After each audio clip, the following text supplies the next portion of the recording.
ولا قوة إلا بالله العلي العظيم। এই দোয়াটা আমরা সকলেই জানি কিনা?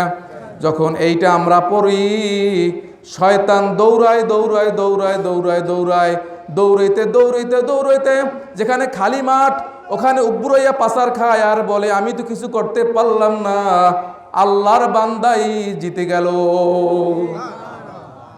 তোমার মেয়ের বিবাহ হয় না, তোমার ছেলের ভিসা হয় না, তোমার ছেলের চাকরি হয় না, তোমার ঘরে অশান্তি, এরকম আছে কি নাই?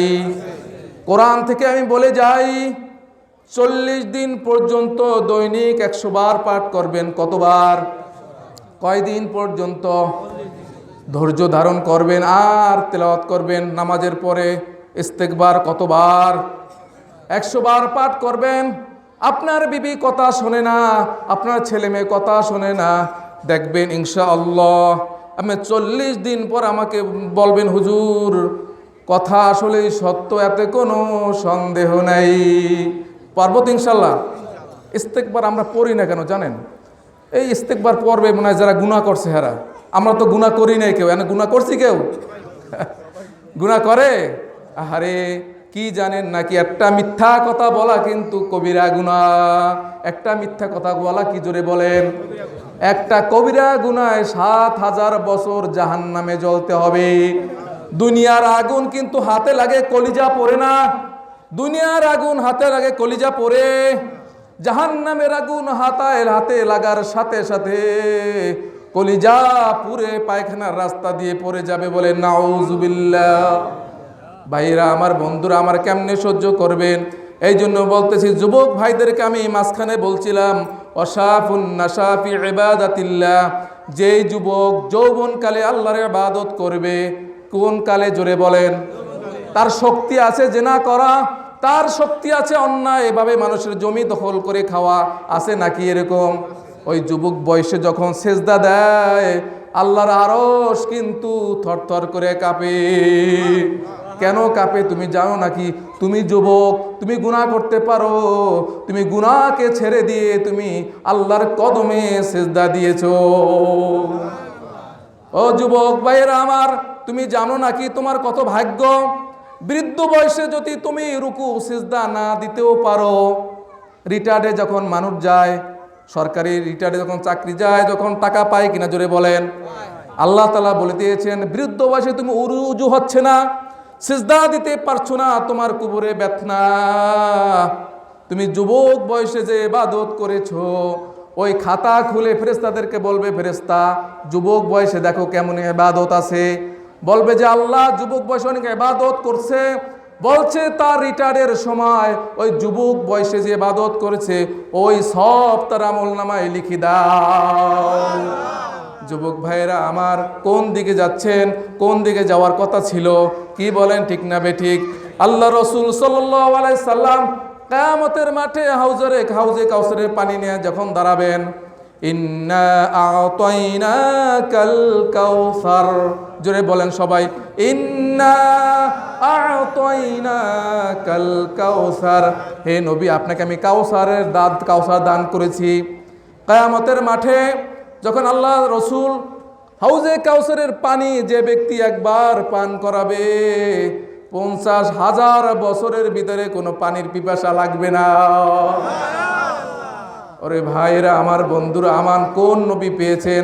তখন যদি উম্মাতদেরকে দেখে না চিনেন, তখন আমাদের অবস্থাটা কি হবে একটু বলেন না ভাইয়েরা আমার?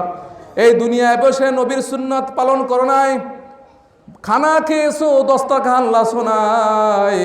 দস্তরখানে একটা ঘটনা শোনো, ওসমান রাদিয়াল্লাহু তাআলা আনহু এত সম্পদ বাড়ছে কেন জানেন নাকি?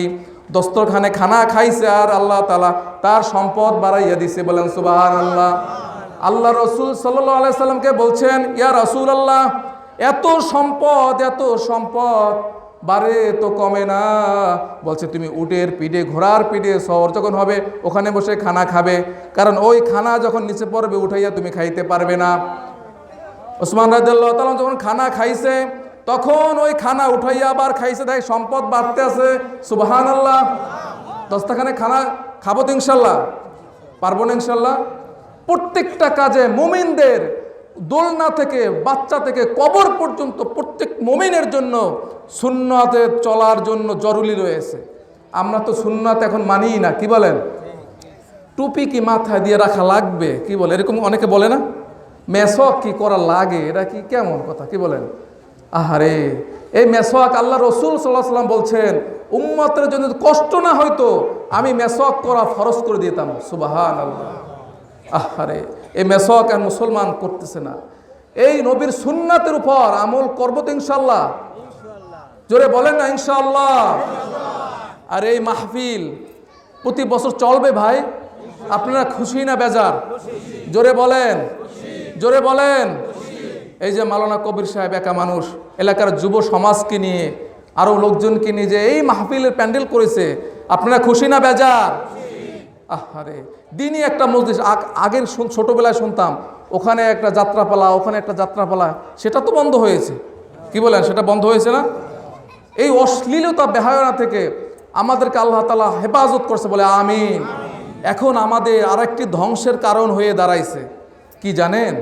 সেটা হচ্ছে মোবাইল। সেটা কি? মোবাইলে যেই পরিমাণ মিথ্যা কথা চলতেছে, এই পরিমাণ মনে হয় যে মানুষ ভাতও খায় না, কি বলেন? টাকা পাইবে এক লোকের কাছে 2000, বলছে আসো কই? কয় আমি খাওয়াঘাট নাই, আমি আছি বরিশাল। কই আছে? এরকম কয় কিনা বলেন? মোবাইলে প্রেম প্রীতি আছে কি নাই? অশ্লীলতা বেহায়াপনা জীবনটাকে ধ্বংস করে দেয়। একটা কথা মাথায় ভিতরে ঢুকে রাখেন, গোপন পাপে মানুষকে ধ্বংস করে। জোরে বলেন কি? জোরে মুখস্থ করেন, গোপন পাপে মানুষকে কি করে? মুখস্থ করে এইটা শুধু আমল করেন।